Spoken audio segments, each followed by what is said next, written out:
There was a man from Ramathaim, a Zuphite from the hill country of Ephraim, whose name was Elkanah, son of Jeroham, the son of Elihu, the son of Tohu, the son of Zuph, an Ephraimite. He had two wives. One was called Hannah, and the other Peninnah. Peninnah had children, but Hannah had none. Year after year, this man went up from his town to worship and sacrifice to the Lord Almighty at Shiloh, where Hophni and Phinehas, the two sons of Eli, were priests of the Lord. Whenever the day came for Elkanah to sacrifice, he would give portions of the meat to his wife Peninnah and to all her sons and daughters. But to Hannah he gave a double portion because he loved her, and the Lord had closed her womb. And because the Lord had closed Hannah's womb, her rival kept provoking her in order to irritate her. This went on year after year. Whenever Hannah went up to the house of the Lord, her rival provoked her till she wept and would not eat. Her husband Elkanah would say to her, "Hannah, why are you weeping? Why don't you eat? Why are you downhearted? Don't I mean more to you than 10 sons?" Once they had finished eating and drinking in Shiloh, Hannah stood up. Now Eli the priest was sitting on his chair by the doorpost of the Lord's house. In her deep anguish, Hannah prayed to the Lord, weeping bitterly.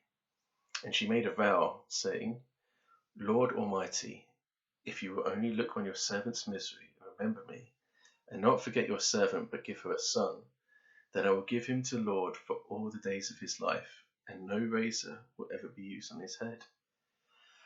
She kept on praying to the Lord, and Eli observed her mouth. Hannah was praying in her heart, and her lips were moving, but her voice was not heard. Eli thought she was drunk, and said to her, "How long are you going to stay drunk? Put away your wine." "Not so, my lord," Hannah replied. "I am a woman who is deeply troubled. I have not been drinking wine or beer. I was pouring out my soul to the Lord. Do not take your servant for a wicked woman. I have been praying here out of my great anguish and grief."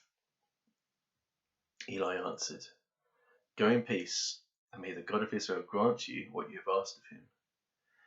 And she said, "May your servant find favor in your eyes."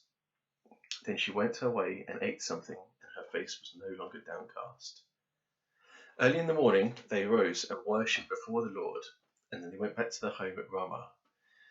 Elkanah made love to his wife Hannah, and the Lord remembered her. So in the course of time, Hannah became pregnant and gave birth to a son.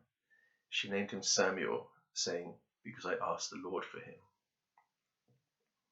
When her husband Elkanah went up with all his family to offer the annual sacrifice to the Lord and to fulfill his vow, Hannah did not go. She said to her husband, "After the boy is weaned, I will take him and present him before the Lord, and he will live there always."